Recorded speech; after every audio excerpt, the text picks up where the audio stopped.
Cold drink لی اور کہا کہ تھوڑا ٹھنڈا پی لیتے ہیں تاکہ اچھا لگے، پھر اس کے بعد آگے کا سفر طے کریں گے۔ میں نے کہا ٹھیک ہے، اس نے کولڈ ڈرنک لی اور مجھے پلائی۔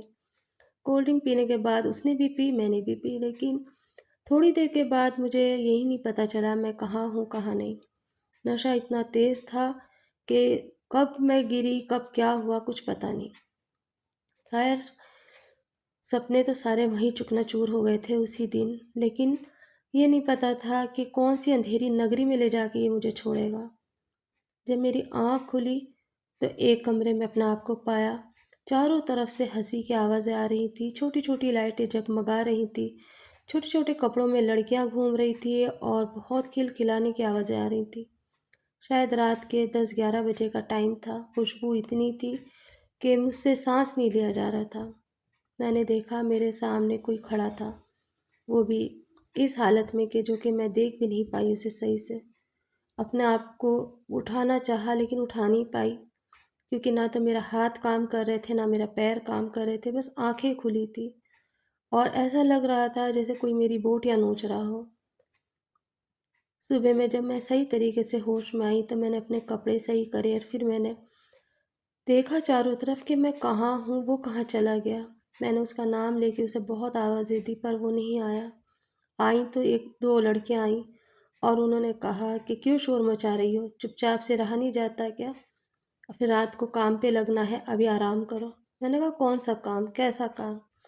انہوں نے کہا وہی کام جو یہاں پر ہوتا ہے، تم ابھی نئی نئی ہو، کل ہی سے تمہارا کام شروع ہوا ہے، اس لیے تمہیں کچھ پتہ نہیں ہے۔ یہ کام وہی ہے جو بدنام گلیوں میں ہوا کرتا ہے۔ تم آج دلی کے ایک مشہور کوٹھے پر ہو، جہاں رات کی رانیاں بنتی ہیں اور دن میں وہ ودھوا ہو جاتی ہیں۔ میں نے کہا نہیں، میں تو بمبئی جا رہی تھی، میں یہاں کیسے آ گئی؟ تمہیں شاید غلط فہمی ہو رہی ہوگی۔ انہوں نے کہا سب یہی کہتی ہیں، جو تمہارے ساتھ تھا وہی ہمیں بھی بیچ کر گیا تھا، اب تمہاری باری تھی، تمہیں بھی یہاں بیچ گیا۔ میری کانوں پہ ایسا لگا جیسے کسی نے گرم تیل ڈال دیا ہو، دھرتی کانپ گئی ہو، سمجھ میں نہیں آیا یہ کیا بول رہی ہے، کیا ہو رہا ہے۔ پر جسم تھا، پر اس جسم میں جان نہیں تھی۔ ایسا لگ رہا تھا جیسے مانو آسمان ٹوٹ گیا ہو۔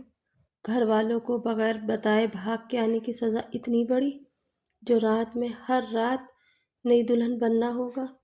پھر میرے سامنے کچھ کپڑے لا کے ایسے دیے گئے جو میں نے کبھی پہنے بھی نہیں تھے، سوچے بھی نہیں تھے۔ میں تو ان کپڑوں کو خوابوں کی ملکہ پہنتی ہوگی یہ سوچتی تھی۔ آج میرے سامنے وہ کپڑے رکھے گئے، رنگ برنگے، ستاروں موتیوں سے بھرے ہوئے، اور پھر میک اپ دیا گیا اور کہا کہ تیار ہو جاؤ۔ پر اس سے پہلے میرے ایک انجیکشن لگا دیا گیا، جس سے میں اتنے نشے میں ہو گئی کہ مجھے نہ تو ہاتھ پیر چلانے کی ہمت آ رہی تھی، نہ یہاں سے بھاگنے کا سمجھ میں آ رہا تھا، کچھ سمجھ میں ہی نہیں آیا۔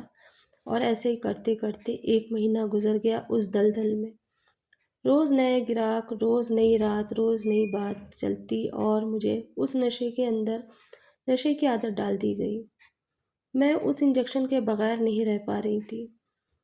مجھے وہ ہر حال میں نشہ چاہیے تھا، اور اس نشے کو پانے کے لیے مجھے ان سب کا دل خوش کرنا تھا۔ زندگی میں ایسے دلدل میں پہنچوں گی کبھی پتہ ہی نہیں تھا۔ اکثر لڑکیاں یہی تو کرتی ہیں کہ ان لڑکوں کے اوپر بھروسہ کرتی ہیں جو زندگی بھر کا ساتھ دیں گے کہتے ہیں، اور پھر ایسی جگہ چھوڑ دیتے ہیں جہاں کبھی سویرا ہی نہیں ہوتا۔ زندگی بھر کی تو بات دور، پل 2 پل بھی نہیں چل پاتے۔ بس اس دن سے مجھے اپنے آپ سے، اپنے گھر سے اور اپنے وجود سے اتنی نفرت ہو گئی کہ میں نے یہ اپنے گھر والوں کو جو دھوکہ دیا اس کی سزا مجھے ملی۔ وہ بھی سزا اس روپ میں کہ جو کبھی ختم ہی نہیں ہوگی۔ بہت روئی، چلائی، سب کے ہاتھ جوڑے، سب سے کہا مجھے جانے دو، گھر جانے دو۔ ایک بار اس لڑکے کو بلا کے تو دکھا تو اس نے کہا وہ اور کیا نئی شکار کرنے گیا ہے، وہ تمہارا شکار کر کے دوسرا شکار لینے گیا ہے، اس کا تو کام ہی یہی ہے۔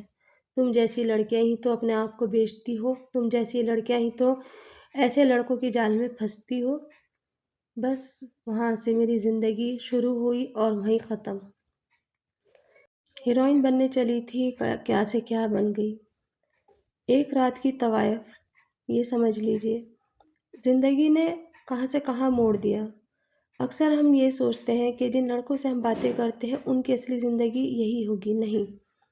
وہ پھنسانے کے لیے بیٹھے رہتے ہیں، جال میں بچھانے کے لیے ایسے ایسے ہتھ کنڈے اپناتے ہیں تاکہ لڑکیاں ایسی ہی باتوں میں آ جاتی ہیں اور اپنی زندگی کو بد سے بدتر کر لیتی ہیں۔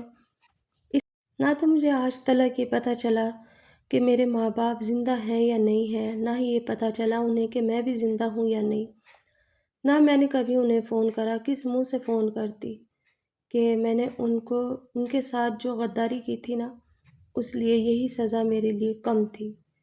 میری زندگی آج جس موڑ پہ ہے، بس وقت ہی کے ساتھ میں اپنے آپ کو میں جھیل رہی ہوں اور جی رہی ہوں۔ اب تو رفتے رفتے عادت سی ہو گئی ہے اس نرک میں رہنے کی۔ بس یہ دعا کرتی ہوں اوپر والے سے کہ یہ جو زندگی مجھے ملی کسی اور لڑکی کو نہ ملے۔ میرا ہنستا کھیلتا بچپن، میرے گھر کے وہ چہچہانے والے گھر والے، ماں باپ میرے نخرے اٹھانے والے آج سب کھو گئے۔ ایک رشتے نے کئی سارے رشتے توڑوا دیے اور مجھے کہاں سے کہاں لے جا کر کے بٹھا دیا۔ کبھی بھی یہ لڑکوں کی باتوں میں نہ آ کر کے ایسے فیصلے نہ کرے، اپنی زندگی کو دیکھیں